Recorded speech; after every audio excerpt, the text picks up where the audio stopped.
Retour sur le plateau de prolongation, suite de cette émission spéciale consacrée à la rétrogradation sportive du Mans FC. Pour cette dernière partie, on accueille autour de cette table Claude Hervé, le représentant du pool d'investisseurs. Bonsoir Claude Hervé. Bonsoir. Merci d'avoir répondu présent à notre invitation.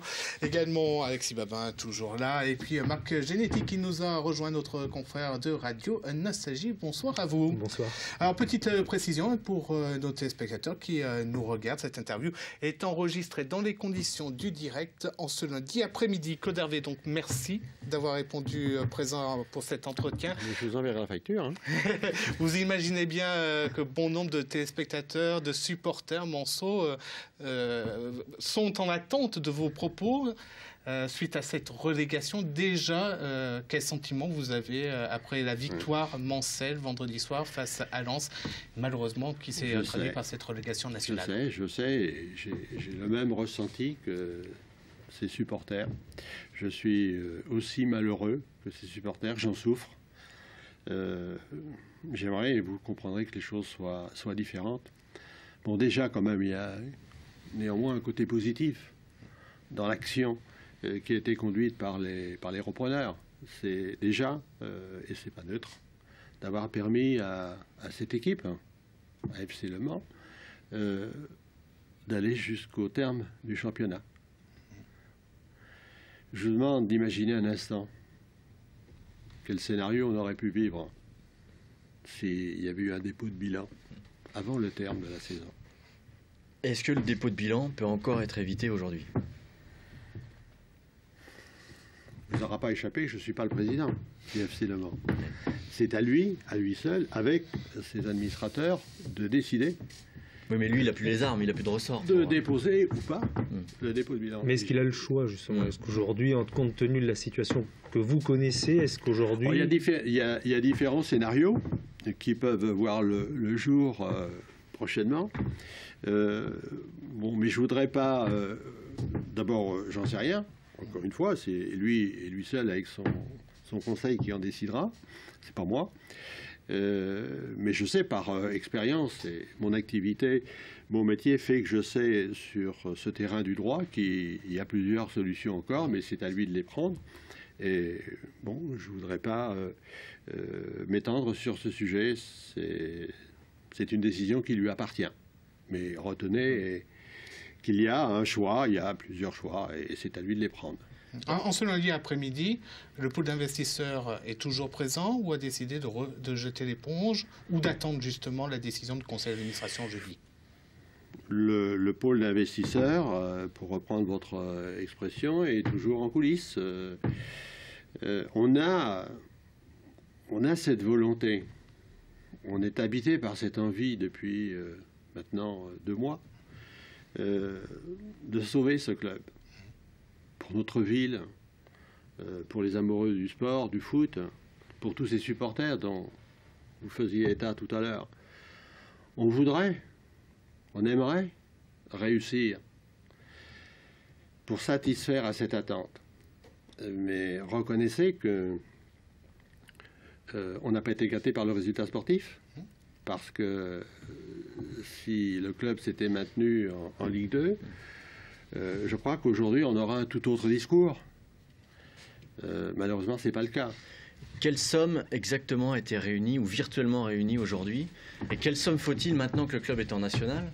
Parce que c'est sans doute pas la même somme qu'il faut en Ligue 2. Là encore, je voudrais être prudent. On a avancé des chiffres dans la mesure où le club conservait son statut de Ligue 2.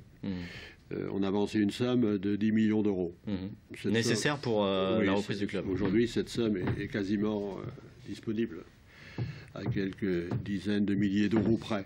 Donc, si le club, aujourd'hui, avec la relégation sportive, repart en championnat national... Avec son statut professionnel. Avec son statut pro, les repreneurs ont... On ne parle pas de la même affaire. Je vous disais à l'instant que si le club avait conservé son statut en Ligue 2, aujourd'hui, je pense que le dossier serait ficelé. Les conditions seraient réunies, à la fois sportives et financières. Mais on n'est pas dans ce cas-là. Donc il en faut plus en national.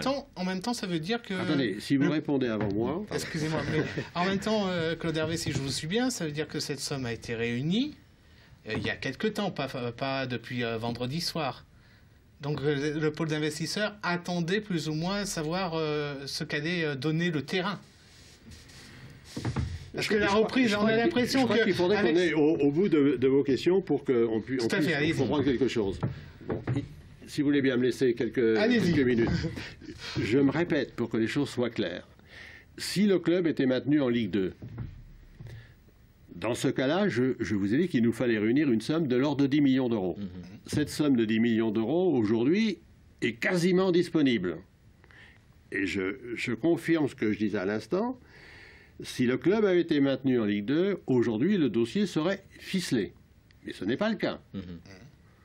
Le club, aujourd'hui, n'est plus en Ligue 2, il est en National. Quelles sont les conséquences d'un club de Ligue 2 qui passe en National? Première conséquence, il perd une partie de ses droits télé. En gros, 4 millions. 4 millions d'euros. De l'ordre de 4 millions d'euros. À ça, il faut ajouter, je ne prends que les chiffres qui sont les plus importants. À ça, il faut ajouter de l'ordre, je dis bien de l'ordre parce que je n'ai pas une parfaite connaissance des chiffres, dans la fourchette de 2,5 millions à 3 millions de sponsors qui sponsorisaient ce club dans la mesure où il était maintenu en Ligue 2 et qui, bien entendu, le fait qu'il soit en national, vont se retirer. Je pense que vous êtes capable d'additionner 4 millions et 3 millions. Si je ne me trompe pas, ça fait 7 millions. 7 millions qu'il faudrait rajouter aux 10 qui étaient nécessaires. Hein? Et ça, vous les avez pas. Aujourd'hui... Et alors, si vous faites le calcul, si je ne me trompe pas, ça fait 23. 23 millions pour reprendre un club en national, reconnaissez que c'est cher payé. C'est quasiment une mission impossible pour être clair. Donc, le dépôt de bilan ne peut pas être évité. Et la solution aujourd'hui étudiée par le maire notamment, c'est justement de pouvoir permettre au club de garder son statut pro en restant en national. Mais qui dit dépôt de bilan dit aussi relégation automatique, au moins en CFA. C'est bien ça. C'est clair. Mais est-ce qu'il y a un recours juridique vraiment? Alors apparemment autour de l'article 103 des règlements de la Ligue, là, mais est-ce que c'est pas un peu tiré par les cheveux? Oui, mais ça, c'est effectivement une piste. On va l'appeler la piste du droit. Vous savez que le droit, c'est une machine qui avance à son rythme, mais lentement. Sûrement, mais lentement. Tout repose sur l'interprétation de l'article 103. Autant, me semble-t-il, mais je ne suis pas un juriste, que l'article 103 peut se comprendre, et je crois que tout le monde le comprendrait, si effectivement il y avait un dépôt de bilan en cours de saison. Parce qu'en cours de saison, il y a des conséquences sur le championnat, sur le calendrier des matchs. Et il serait, me semble-t-il, logique que l'article 103 s'applique. Mais l'article 103, c'est un règlement de la Ligue. Reste à savoir, pour une société commerciale, si ce n'est pas le droit commun qui l'emporte sur le droit sportif. Qui peut en décider? Un juge. Quelle juridiction peut en décider? À mon avis, le tribunal administratif. Et quel que soit le résultat d'un tribunal administratif, la Cour d'appel peut remettre en cause cette décision. Et c'est seulement le Conseil d'État qui en décidera.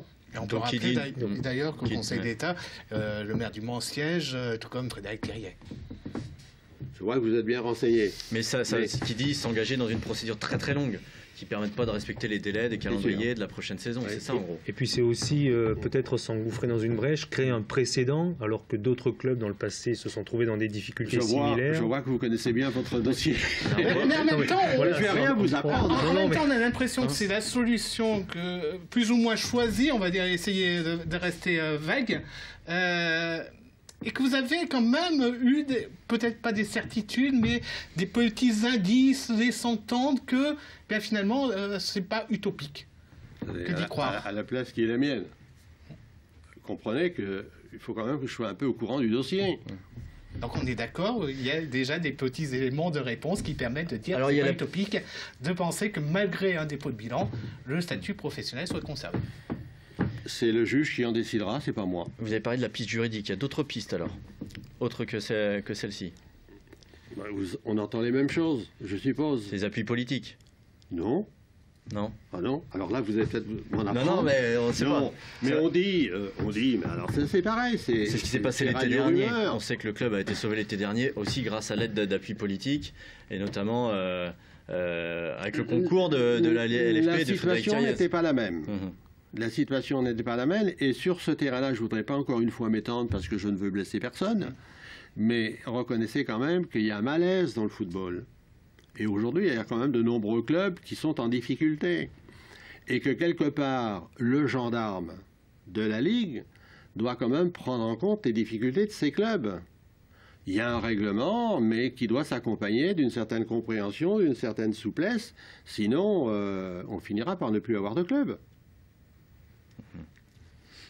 Revenons à l'hypothèse donc dépôt de bilan. Le club garde son statut professionnel en national, voire en Ligue 2 si cela lui est permis.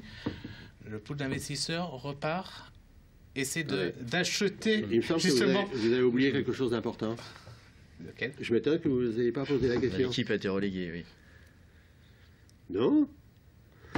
J'ai entendu dire, mais vous aussi sans doute, le club de Bastia. Oui, Qui est promu, C'est à Bastia en qui est Ligue promu Ligue de nationale national en en Ligue Ligue 2 Voilà. aurait des À difficultés cause pour... de son stade. Voilà, encore une piste éventuellement. C'est pour ça qu'il faut être extrêmement prudent. Oui, mais qui dit ça, faut quelques semaines pour ça, le temps que CA Bastia passe devant la DNCG. Est-ce que Le Mans FC a le temps de repousser encore l'échéance d'un dépôt de bilan? C'est ça aussi. Il faut attendre le malheur des uns pour pouvoir espérer Oui, mais quelque là chose. encore, il faut aussi attendre. J'ai appris que le conseil d'administration se réunissait jeudi prochain. Le président va devoir exposer la situation à ses administrateurs. Ils vont devoir en délibérer. Je vous laissais entendre tout à l'heure qu'il y avait plusieurs solutions. Elles se ressemblent à peu près toutes, mais il y a des nuances quand même qui peuvent être importantes. Attendons la décision qui sera prise jeudi prochain lors de ce conseil de Et l'administration. en même temps, la décision va être prise selon vos consignes à vous. Enfin, je parle des repreneurs et du maire. Non, Parce que le nous, président Legarda est vraiment tributaire maintenant de ce que... Non. Non. Nous, on agira. On n'est pas là pour influencer. On n'a jamais influencé et on influencera jamais. Nous, on attend les décisions qui vont être prises et fonction de ces décisions, on verra s'il y a une opportunité ou pas de redresser ce club. La consigne va pas être, pardon, excusez-moi. La consigne ne va pas être de leur dire attendez encore, repoussez encore l'échéance d'un dépôt de bilan parce qu'on a peut-être des solutions justement, différentes pistes, même si elles sont un peu hypothétiques. Peut-être au courant de choses que je ne suis pas, je ne sais pas. D'accord. Marc ? Vous estimiez... Moi, je suis président de plusieurs sociétés. J'écoute, mais je ne me laisse pas influencer. Je décide. Oui, mais vous avez les rênes, vos sociétés sont saines, enfin, sauf contre-ordre, a priori, elles sont saines. C'est pas le cas du Mans FC, où ils n'ont plus aucun recours, ils ont le couteau sous la gorge, donc ils sont pendus en fait à vos décisions, pas à vous personnellement, mais à les repreneurs. Non, encore une fois, nous, on est des observateurs et on agira. On agira en fonction, si on peut, en fonction des décisions qui seront prises. Vous aviez annoncé à un moment donné un déficit. Attendez, vous oubliez une chose. S'il y a dépôt de bilan, il y aura un administrateur judiciaire de désigner. Et ce ne sera plus Henri Legarda, le président. Ce sera l'administrateur judiciaire. Et l'administrateur judiciaire, lui, il peut, en accord avec le président du tribunal de commerce, décider une période d'observation. Mais il peut aussi, au contraire, considérer que c'est pas rendre un service à cette entreprise parce qu'il n'y a aucun espoir de la sauver, auquel cas il peut la liquider. Alors vous voyez, il peut se passer des tas de choses. La décision aujourd'hui, si vous voulez, ne nous appartient pas. C'est la raison pour laquelle nous restons, on observe et on agira en fonction. Mais que ce soit les investisseurs ou le maire du Mans qui s'est défoncé, qui a fait l'impossible dans cette affaire-là, que je remercie d'ailleurs, parce qu'il a dépensé beaucoup d'énergie. Je crois sincèrement qu'on mériterait à ce qu'on trouve une solution pour sauver ce club. On le mériterait. Et je crois que les amateurs de football en seraient que récompensés. C'est sûr. En gros, il faut aussi, c'est indispensable, compter, pardon. Il y a les marques qui voulaient... Non, je voulais juste marques, savoir, le chiffre que vous aviez donné d'un déficit de 14 millions, c'est toujours le même ou selon Ce vous... n'est pas un déficit, c'est un passif. Enfin, oui, pardon, le passif, 14 millions. C'est pas une perte, c'est de l'argent qui est dû.